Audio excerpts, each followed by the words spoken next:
punta tayo sa Supreme. Mga tools, ewan ko saan ang may available na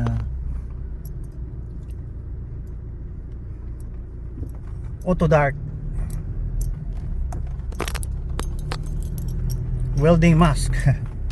Nawala yung aking binili na misplace ng ibang tao. Mahirap pag nawala, bili uli. Pag na misplace, bili uli.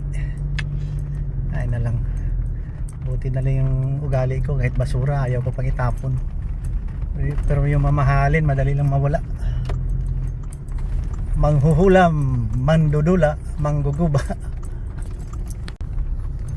Tsaka vlog tayo ng righteousness. Righteousness, anti-terrorism. Peace be with us all, you know. Tao lang tayo, hindi tayo tatagal sa mundo. Kawawa yung mga younger generation na sunod sa atin, ang gulo-gulo natin. Can we not establish earlier the heaven on earth? Yung parang wala lang gulo, respeto lang. Kapwa tao, respeto lang. Grabe naman sa North Korea, no? Grabe, repressive masyado. Ano sila tawag niyan?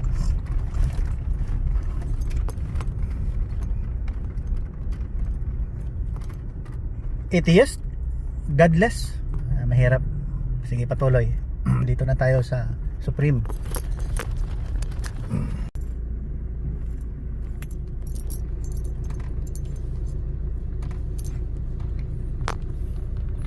May mga lugar pala na ayaw talaga ng Biblia. Ano lang gawin natin ito pag wala na tayong righteousness? Mabuti nga ayaw may Biblia may guide tayo ng basic human rights, civil rights, righteous life. Kung wala yan, kung walang Biblia, nako, crumbling world. Hindi ko naman sinasabi na kung ayaw nyo talaga, I will force the issue, people will force the issue to you. Pero karamihan dyan repressive grabe ang repression, subjugation na parang sinasabi na inaabuso yung ng mga tao. Human rights violation yan. North Korea, siguro matagal na yon para sa China, kasi mayroon na yatang church ministry ang mga Christian doon sa China. Ang pinaka worst is Afghanistan, Afghanistan. Grabe. Wala tayo. Hanggang dyan lang tayo. Puro lang tayo hugot Grabe, walang Biblia. Pero ang iba Islam. So bawal talaga kung Islam, bawal ang Christian. You will be dealt accordingly kung may Holy Bible ka. Christian yun So ganyan ka brutal ang mundo, no? Nagbablog lang ako dahil wala akong ginagawa pahanap lang ako ng tools sa no?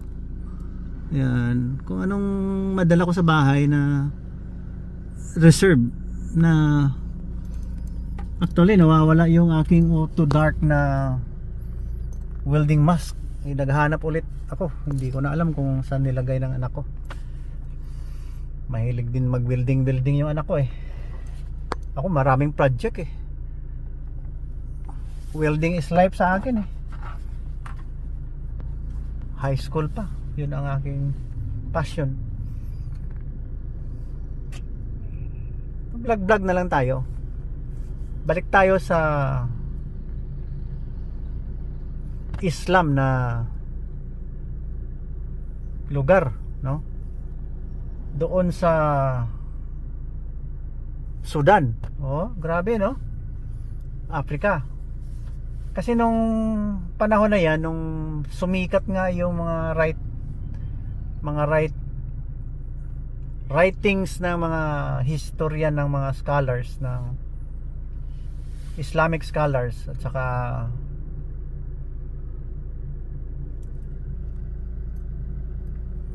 historian,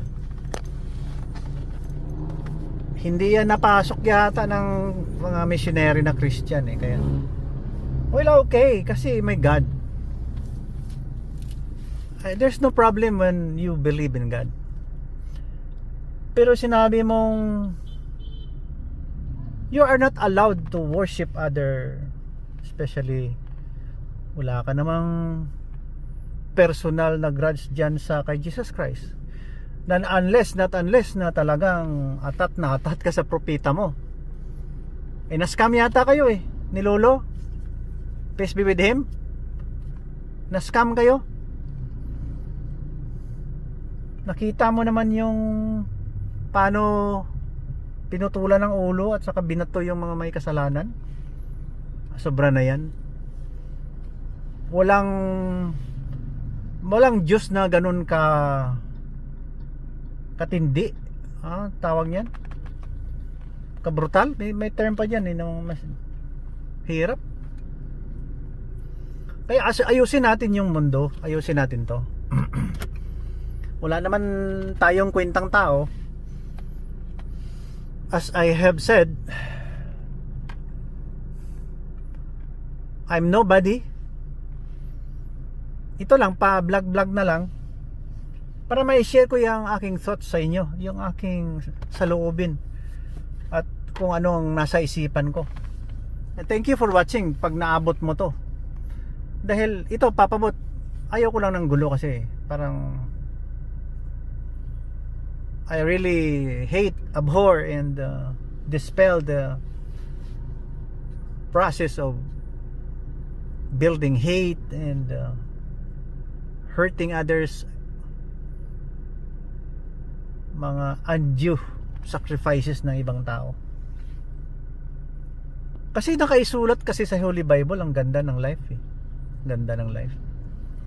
Kahit na nung hindi pa pinanganak si Jesus Christ, ganda na ng life ng yung sa Old Testament pa lang, kasi marami nang tinuturo si God na maganda. Much more nung pinanganak si Jesus Christ. Ito naman mga scholars kasi, kunwari nagsisimula sila kay Noah. Isang galing story na yan, Holy Bible yan Tell it to the Marines, gawa kayo istorya. Noah, ang anak niya si Sem, doon galing ang mga Israelites. Parang ganun. Hanggat pinanganak na si Abraham, ganyan. Ginagaya, hindi naman kaya Dapat kung gumawa na lang din kayo ng aklat na may God, may Diyos, sana ginaya nyo na lang yung ang Holy Bible. Lumihis pa kayo, then born terrorism, extremism, jihad. Sinabi nga na Jesus Christ na hindi na mag-jihad. Bakit? Forgiveness. Diba? Forgiveness. Love your enemies. O sino bang kalaban nyo? Dahil palagi ko naririnig, defense. May ginawa kasi kayong hindi maganda. Kala mo pag sinubukan mo yung itinda yung tapang mo, maraming bibili niyan. Totoo lang. Maraming bibili ng tapang. Gaya nung pinatay ang mga Jewish people, 6 million. Medyo na okay na yon. Kaya ng panahon, lumipas na. Inulit na naman ng October 7. Inunahan nyo kasi. Tapos ang pinakamasama, dahil you build a state, I don't know kung approved na, gaya ng preamble ng Philippines, ito ang kanilang batayan kung paano naging nabuo ang kanilang bayan, itong preamble or charter. Ang charter pala ng Hamas, kill all the Jews, kill all the Jewish people, annihilate Israelites, and kill all the Christians. Yun ang nasa Hamas eh. O sinong propeta nyo? Kasi inspired by your prophet. Hindi ako maniwala na si ha? Kung ang kawawa nyong lolo ay ganon, brutal ang lolo nyo, anak ni apo ni Ishmael, hindi maganda ang simulain. Pag you plant hate, magbubunga ng hate yan. If you want killing, ang babawi sa'yo, killing din. Oh, bakit ganon? Natin sabihin nyo mag-jihad kayo dahil disadvantage kayo. Hindi. Ang turo ni Jesus Christ, mag-review nga kayo sa Holy Bible kung ano ang mga sinasabi ni Jesus Christ. Parable. Intindihin nyo yan. Huwag maging moron yung mga low intelligence people. Eto, pa-record lang tayo eh. Wala natin ginagawa eh. Tingnan niyo yung sasakyan ko, gulo-gulo.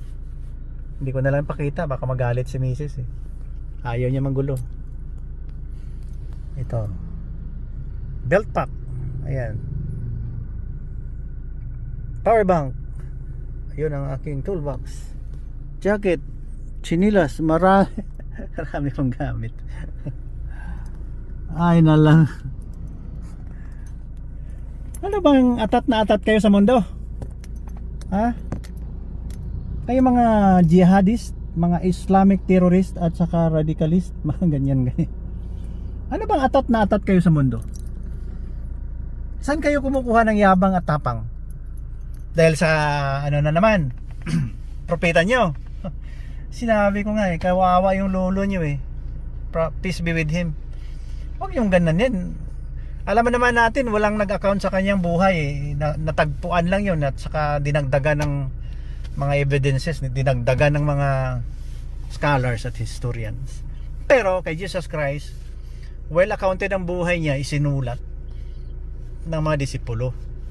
Kung may mali niya, may mali na sa 100, siguro isa lang mali, 2. Complete yan.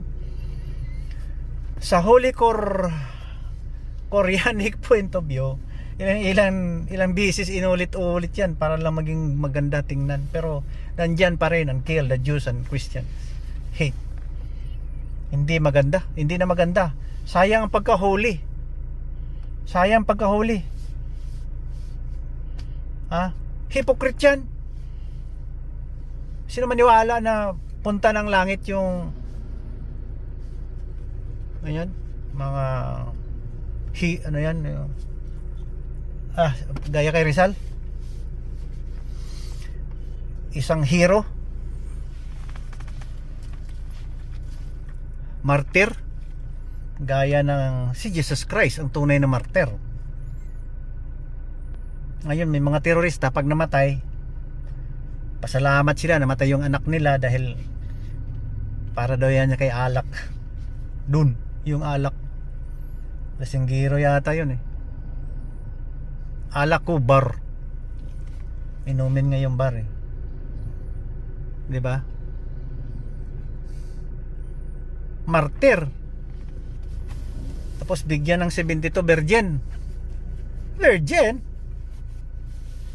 Anong klase yan? Worldly? Meron ba yan sa langit? Siguro magbabaon kayo ng PH Care doon para medyo mabango-bango. Walang kwenta yan. Alisin nyo nga yan, dahil if you want to make it holy, do it acceptable to 99.9% of world population. Wala namang problema ang Hindu, walang problema ang Buddha, as long as walang terrorism. Ito, ang Islam, ang kawawa ng apo ni Abraham na ito. Sira ulo to. Saan kaya galing ng jinn ito? Kay Ismael ba? Or hate? Dahil according to the naisulat, si si Prophet, peace be with him, ay na-poison ng isang Jewish woman. Dahil yung Jewish woman, inubos daw yung mga kamag-anak niya, mga lalaki nila sa village. Yan, di ba? Yan. Poison niya. Tapos 3-4 na taon ang sakripisyo ni peace be with him. Kuno. Kaya doon galing ang hate. Hindi ko alam kung kasi sa maling paliwanag, paniwala, maraming magpalo lalong-lalo na hindi na correct. Ngayon nga dito si Papa Bot 1,400 years na mula nang nawala si lolo mo. Lolo mo, ha ha ha. Di ba? Ayusin na natin, tapos na. Ilang ulit ko naman sinabi mag-Theophany ka lang Antayan mo, baka bigyan ka rin ng Theophany. Wait for your turn. You ask for God. Masusurprise ka. Baka hindi mo makaya. Hindi mo makaya. At Theophany is actual presence of God Yung i-discern mo, ano ba yun? Ano ba yung experience na yun? Ano ba yun? Is it for real? Is it for humanity? Is that my contribution to humanity? Wow, this life is not for you. This life is all about God. God of Abraham, Isaac and Jacob. Ayusin nga natin. Ha?